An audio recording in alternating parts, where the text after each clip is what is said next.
Olá, eu sou o jornalista Fábio Rubens e essa é mais uma edição do programa Conversa com o Analista da Safra CV. Estamos recebendo hoje o analista de açúcar e etanol da consultoria Safras Mercado, Maurício Murussi. Olá, Maurício, tudo bem? Como é que estão as coisas por aí? Olá, Fábio, muito boa tarde, espectadores aí da Safras TV. As coisas estão bacanas, né? Fora algumas falácias da Índia, que a gente vai falar daqui a pouco, mas o mercado está indo dentro do que a gente efetivamente espera, ou não. Pois é, temos bastante assunto hoje. Tivemos o relatório de safra quinzenal da Única, do Centro-Sul, e tivemos uma notícia da Índia abrindo a semana ontem, que inclusive tu nos pediu para comentar sobre isso. Então eu deixo o canal aberto aqui para ti, Maurício. O que, que tem de verdade nessa notícia aí que a Índia estaria pensando em reter embarques até metade do ano que vem, é isso? É isso que eles falaram, né? Mas é basicamente mais um terrorismo de mercado que a Índia está pregando, mais uma falácia, né? Mais uma meia-verdade que a Índia tá aplicando aí no mercado para manter os preços em Nova York sustentados aí ao redor, ou próximos pelo menos, dos maiores níveis em 11 anos, que foram observados em abril, né, na virada de abril para maio. De lá para cá recuou um pouco, mas o preço ainda está próximo desse patamar, embora menor, né? E a Índia vem agora pegando fatos do mercado ou pegando estatísticas do mercado e dando um tom mais preocupante do que realmente é, né, por parte dessas estatísticas aí, com o objetivo de sustentar os preços, basicamente isso. E que estatísticas são essas? O primeiro ponto, basicamente, bom, no final na primeira quinzena, no início de maio, tá? No início de maio, o NOAA lá nos Estados Unidos elevou a probabilidade de ocorrência do El Niño esse ano de 75, que eles estimavam em abril, para 95% em maio, né? E agora em Uhum. junho eles declararam oficialmente a ocorrência do El Niño. Até Uhum. aí tudo bem, não tem problema nenhum, né? Só que em comentário lá no site do NOAA, eles falaram que para a Índia, a incidência do El Niño na Ásia, para a Índia não, né? Na Ásia Para é toda aquela de região, né?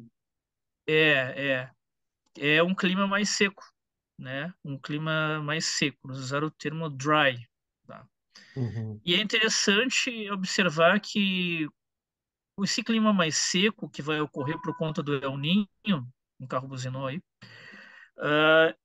vai ocorrer exatamente no início de junho, né? Quando começa o El Niño em junho. E junho é o momento em que começam as temporadas de monções da Ásia, que Sim. vão de junho a setembro, né? Então, como que o clima vai ser seco na Ásia no período das monções, que são chuvas pesadíssimas lá, Uhum. coisa de 600 milímetros, 700, 800 milímetros, 1000 milímetros. É chuva pesada mesmo. Tem naquele filme o Forrest Gump, né? Quando eles estão Sim. lá no Vietnã, tem uma hora que Uhum. Forrest Gump faz uma brincadeira que lá chovia tanto que chovia até de baixo para cima, Sim, né? no meio da selva. No meio da selva, eram as temporadas de monções. Ele comenta até que choveu durante meses e um dia simplesmente parou de chover, né? De E é repente parou. isso, é as temporadas de monções que eles estavam pegando lá. São chuvas pesadíssimas, pesadíssimas mesmo. 1000 milímetros, assim, é coisa corriqueira, né? Então, como é que o NOAA vai dizer que vai ser uma temporada de seca na Índia no meio das temporadas de monções? Essas chuvas que dão em São Paulo, Fábio, Uhum. que alaga a rodovia lá em São Paulo, que dá congestionamento, que cobre carro. Aquilo ali é fichinha para eles. Que as Sim. temporadas de monções lá, elas cobrem estátuas, monumentos, Uhum. pra ter uma ideia. Então aquilo ali é brincadeira de criança para eles lá. Essas chuvas que dão em São Paulo aí no verão que cobre os carros, eles dão risada disso aí, né? Então como é que o NOAA vai dizer que vai ter seca na Ásia por conta do El Niño? Então já há uma contradição nesse primeiro ponto. Mas isso em maio, né? Final de maio. Agora em junho, no início de junho, o Centro de Climatologia da Índia, no início mesmo de junho, dia 13 de junho, tá? Eles lançaram isso aí dizendo que as temporadas de monção, no início, estavam com volumes 57% abaixo da média histórica. Isso Saiu até na agência aí, né, Fábio? Não sei se foi tu que Uhum. colocou essa notícia aí. Acho que foi. E provavelmente eles estavam pegando alguma coisa da Reuters, né? A Reuters que pega muita coisa lá. 57% abaixo do volume da média histórica. Beleza, a gente pega esse número aí e se impressiona, né? Bah, volume 57% abaixo da média histórica, é muita coisa. Só que eles divulgaram esse dado no início de junho. Então, provavelmente, esse dado se referia a maio, né? Uhum. Porque a gente estava no dia 13 de junho. E maio não é temporada de monção. As monções são de junho a setembro. Então, maio é um período ali fora da temporada de. Claro que podem ser chuvas pré-monções, aquelas primeiras chuvas que chegam, né? Mas o que eles fizeram? Eles pegaram um dado estatístico, que eu não estou negando o dado estatístico, né? Eu não estou dizendo que não choveu 57% abaixo do estimado lá durante o ano, mas o que eu estou alertando aí é a interpretação que se faz sobre esse dado estatístico, né? Então, 57% abaixo de chuvas, num período que não é da temporada de monção, que já chove pouco, por não ser temporada de monção, não necessariamente quer dizer que a temporada de monção vai manter esse padrão até setembro, de 57%, de 60%, né? Só que isso veio logo na esteira daquele comentário do NOAA, que ele elevou de 75% para 95% até então probabilidade de ocorrência de monção na Ásia, afirmando que não é um ninho, né? Afirmando que Uhum. na Ásia o resultado seria seca. Aí eles Uhum. pegaram essa estatística, emendaram com a análise do NOAA e criaram um factoide de mercado aí, usando uma meia-verdade, né? E meio que serviu, porque os preços meio que reagiram em Nova York. E no Brasil agora nós temos de fato chuvas, aí nós temos informações concretas, né, dados concretos, reais. Chuvas agora começam terça-feira, agora no Centro-Sul, e vão até quinta-feira, de 20 a 60 milímetros. Depois, claro, na sexta-feira, sábado e domingo para. Mas os mapas de chuva acumulada de 7 a 14 dias aqui para o Centro-Sul mostram que a semana que vem também vai ter o mesmo padrão de chuva dessa semana. Então é a segunda e terceira semana de junho com chuva no Centro-Sul. Sendo que a semana Uhum. de transição foi uma semana em que a primeira metade dela pegou maio e a segunda junho, a semana de transição, já teve uns dias de chuva ali, né? Uhum. Então, junho está começando com pelo menos 3 eventos de chuva aí nos canaviais do Centro-Sul, que Uhum. podem efetivamente paralisar a moagem, né? Por alguns Certo, e dias. por falar em moagem, Maurício, eu queria alguns comentários teus sobre os números que a Única divulgou hoje. Produção de cana na segunda metade de maio, 46 milhões 190 mil toneladas, e produção de açúcar, 2 milhões e 900 mil toneladas. Bom, basicamente, nós fizemos um relatório no nosso serviço de consultoria, fazendo uma análise desses dados da Única, né? E compartilhamos Uhum. antes do meio-dia com nossos clientes aqui, né? Os dados da Única saíram 11 horas e nós já compilamos os dados, fizemos uma análise e antes do meio-dia já estávamos para os clientes. O que que a gente anotou nesse relatório da Única? Uma desaceleração exponencial no nível de crescimento da moagem de cana, né? Uhum. E na fabricação de açúcar na margem, frente à quinzena Uhum. imediatamente anterior, não frente ao ano anterior, frente à Na quinzena. comparação com a primeira quinzena de maio. Exato. Na primeira quinzena de maio, o crescimento na margem lá para o açúcar foi 153%, Uhum. né? E aí já na segunda quinzena de maio, na margem, né?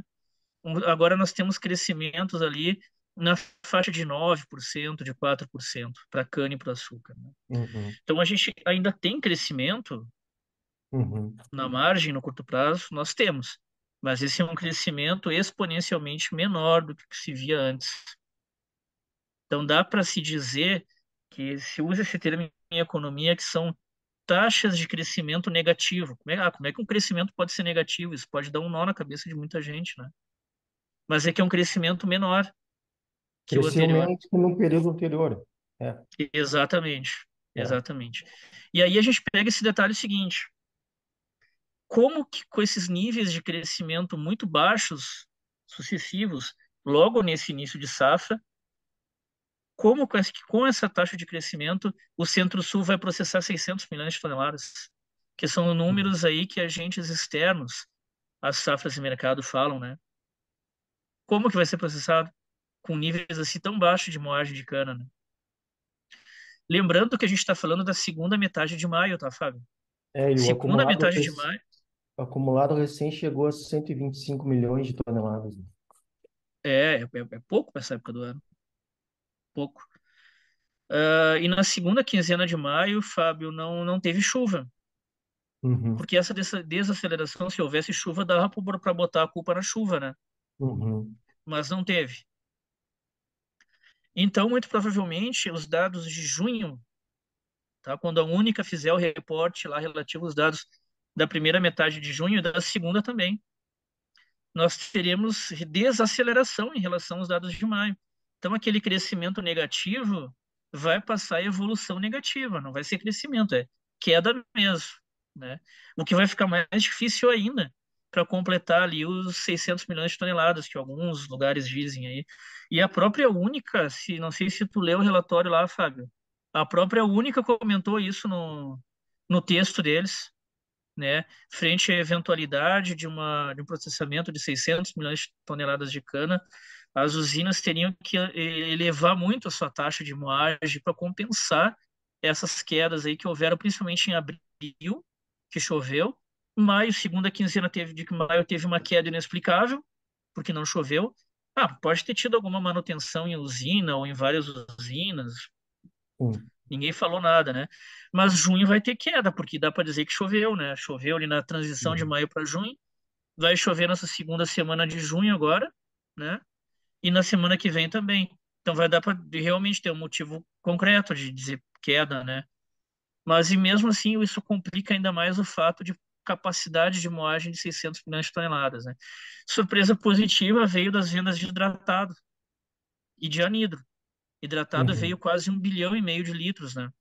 uhum, Veio um volume 26, 23% a mais do que as safras de mercado esperava. Nós aqui das safras de mercado nós esperávamos aí 1,14 bilhão de litros, né? E veio 1,41. Inverteu, né, os números ali de uhum, 14 para 41 e deu uma superação aí de 23% aí. E o anidro também, o anidro não lembro quanto superou ali, mas o anidro superou bastante também. A gente esperava 1,01 e veio 1,09, alguma coisa assim, se eu não me engano. Não lembro de cabeça os números aqui de anidro, mas foi mais ou menos nessa escala. Então, as vendas de etanol avançando muito em maio. Lembrando que uhum. maio não teve competitividade da frente à gasolina, né? Só no Mato Grosso, né? Só no Mato Grosso, exatamente, abaixo Uhum. de 70%. O único estado brasileiro aí. Para te É, ver como é possível vender hidratado a sim, 70% abaixo da gasolina, né? pois é. Bom, tá certo então, Maurício. Excelente análise dos últimos fatos do nosso mercado aí. Então, vamos ficar atentos ao desenrolar dos próximos acontecimentos. Um grande abraço para ti. Até a próxima, Maurício. Um grande abraço, obrigado mais uma vez aí pela entrevista aí, Fábio. Até mais. Abraço. Tchau, tchau.